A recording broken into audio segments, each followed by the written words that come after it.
बड़ी खबर सामने आ रही है। संसद में सर्वदलीय बैठक शुरू हो चुकी है। राजनाथ सिंह बैठक की अध्यक्षता कर रहे हैं। बैठक में गृह मंत्री अमित शाह भी मौजूद है। बड़ी जानकारी आपको दे दें, कानून मंत्री किरेन रिजिजू भी बैठक में शामिल हुए हैं। तो ये बैठक की तस्वीर भी आपको दिखा रहे हैं।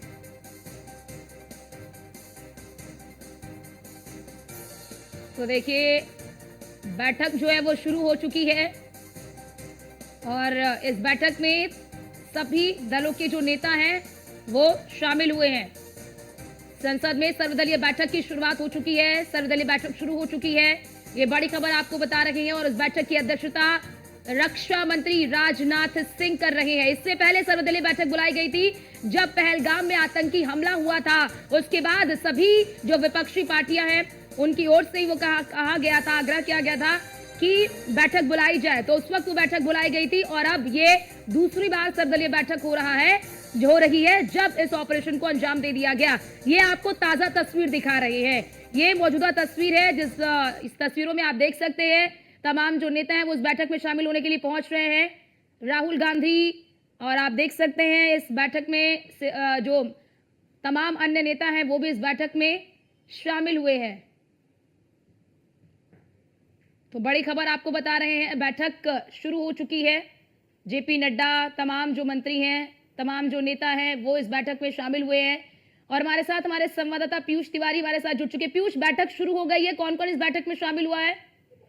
बिल्कुल, अगर हम बात करें तो जिन जिन सांसदों को बुलाया गया था और विपक्ष के भी तमाम जो सांसद हैं वो इस बैठक में मौजूद हैं। रक्षा मंत्री राजनाथ सिंह सहित भारतीय जनता पार्टी से बीजेपी के जो राष्ट्रीय अध्यक्ष हैं जेपी नड्डा और केंद्रीय मंत्री हैं, इसके साथ ही अन्य जो सांसद हैं उनकी भी मौजूदगी है। विपक्ष के भी तमाम सांसद मौजूद हैं और इस बैठक में सीधे तौर पे अभी देश की जो वर्तमान स्थिति जो बनी हुई है उसको लेकर चर्चा होगी। इसके साथ ही चूंकि विपक्ष की ओर से लगातार ये कहा जा रहा है कि प्रधानमंत्री भी इस बैठक में हिस्सा ले, तो थोड़ी देर बाद ये स्थिति स्पष्ट हो जाएगी कि प्रधानमंत्री इस बैठक में हिस्सा ले रहे हैं या नहीं ले रहे हैं। लेकिन चूंकि कांग्रेस की ओर से अभी थोड़ी देर पहले भी बाकायदा बयान जारी किया गया है और जो कांग्रेस के नेता है पवन खेड़ा, उन्होंने कहा है कि प्रधानमंत्री को भी ऐसे गंभीर विषय पर सर्वदलीय बैठक में होना चाहिए।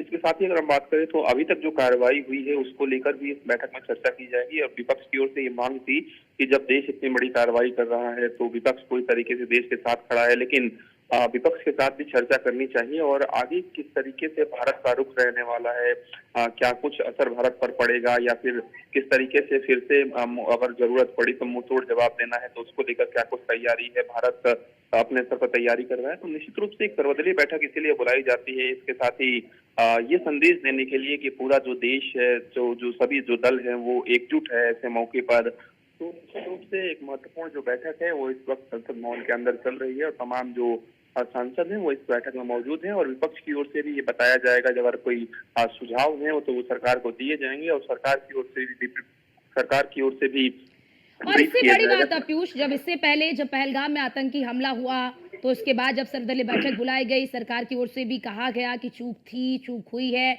सरकार की ओर से भी अपनी गलती मानी गई और उसके बाद एक कह लीजिए कि सकारात्मक संदेश सभी विपक्षी पार्टियों की ओर से आया उस सर्वदलीय बैठक के बाद। क्या लग रहा है इस सर्वदलीय बैठक के बाद भी एक सकारात्मक संदेश दिया जाएगा एकता का?